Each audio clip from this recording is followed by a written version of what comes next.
You what? You waited. Now it's time to save. It's the grand opening sale of the all-new Stevenson Mazda. Stevenson Mazda on Market Street. Truckloads of 2010 Mazdas have arrived, and we're selling them at 2009 prices. Stevenson Mazda. Cheers, the best you can't deny.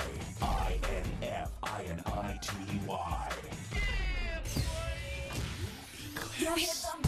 Cheerinfinity All-Stars is a competitive cheerleading and tumbling school. We accept all ages and skill levels. Whether you're looking to be on one of our nationally ranked All-Star teams or just want to learn about handspring, we have a place for you.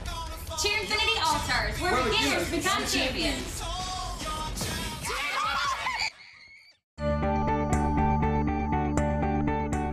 Our girls have been at the Learning Center since they were both 9 weeks old, and because of the Project Approach curriculum, my oldest will be well prepared to start kindergarten next year.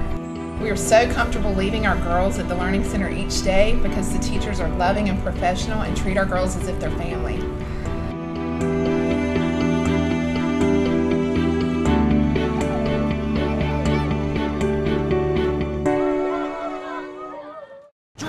Opening sale at Stevenson Mazda. Buy 2010 Mazda CX-7s for $21,990. New Mazda 3s for $179 a month. And every Mazda comes with our lifetime warranty. Stevenson Mazda on Market Street. Welcome back to the Cape Fear Sports Report, driven by Stevenson Automotive Group. We're here at Francesco's Cafe. It's that part of the show where we get you ready for today's NFL slate. We brought Joe Masseri back, even though he could only tie with Mayor Sappho. Can I say, he was picking him last week. You got to give credit where it's due. He certainly did pick him. All right, so let's start this week. Carolina Panthers traveling up to New England. Okay, what does Vegas have that one at? Let's see. I think the Patriots are favored. Patriots are favored at home, coming off 2 losses. That's weird. Tom Brady has a banged-up body, it seems like. First time on the injury report with 3 injuries. He's always on the injury report, but this week we've got 3 injuries for him. And if the weather is frightful out there, I think it might be a delightful week for the Panthers because they're going to stick to the running game. Matt Moore didn't turn the ball over last week, which was pretty big for them. If they can keep giving it to those 2 backs, they might pull out an upset here. They might win outright. Panthers outright. I'm going to say it right now. Panthers outright. It's very aggressive. Very aggressive. All right. Let's hope it's those. Well, if you're right on that one, now that puts the Patriots in a little bit of a bind here in the AFC East. They'll be tied if the Jets and the Dolphins can win their games. Dolphins got Jacksonville. At Jacksonville. Right now they're a playoff team. I don't see that lasting at all. They can't stop anybody on defense.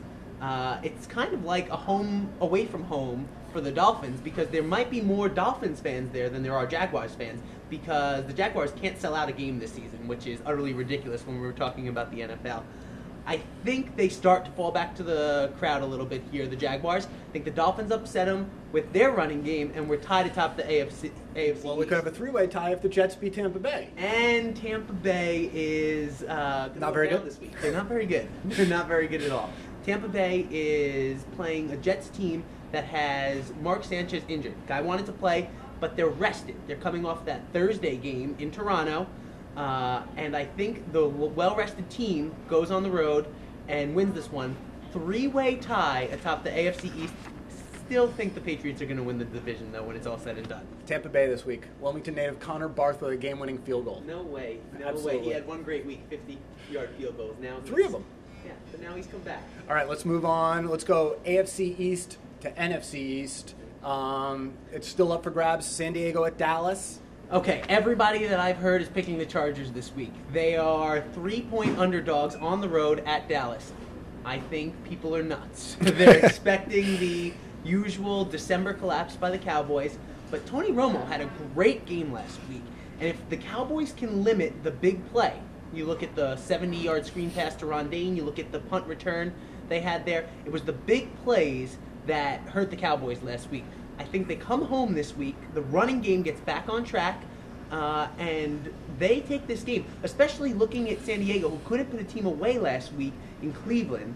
They had to stop them after they recovered an onside kick that would have sent the game into overtime if they could have scored on that drive. Interesting game. Contrast in style. San Diego leads the AFC in points per game. Dallas leads the NFC in points against. I like the over in that one. All right, well, that leads us now to Philly and the Giants. Division games in the NFC East are probably outside of the Pittsburgh Steelers, Baltimore Ravens rivalry, the hardest hitting games you'll ever see in the NFL. I think these two teams have some offense that's going to be shut down this week, to be perfectly honest. I think the Eagles are going on the road. They embarrassed the Giants the first time they played them. However, yeah, I think the Eagles win in the Meadowlands. I don't think Eli's 100% yet. He didn't have a great game if you look at the numbers against the Cowboys. And I think right now, if Deshaun Jackson plays, they're going to win that game. All right, we'll see how you do. If not so hot, we'll have to bring Mayor Saffo back right? and fill your shoes. God, I feel I'm on the hot seat now. That's right. All right, well, stay tuned. We've got much more coming up on the Cape Fear Sports Report, and including a story about UNCW's Darian Geralds. An amazing person with an amazing story. Stay tuned. That's coming up right here on the Cape Fear Sports Report, driven by Stevenson Automotive Group.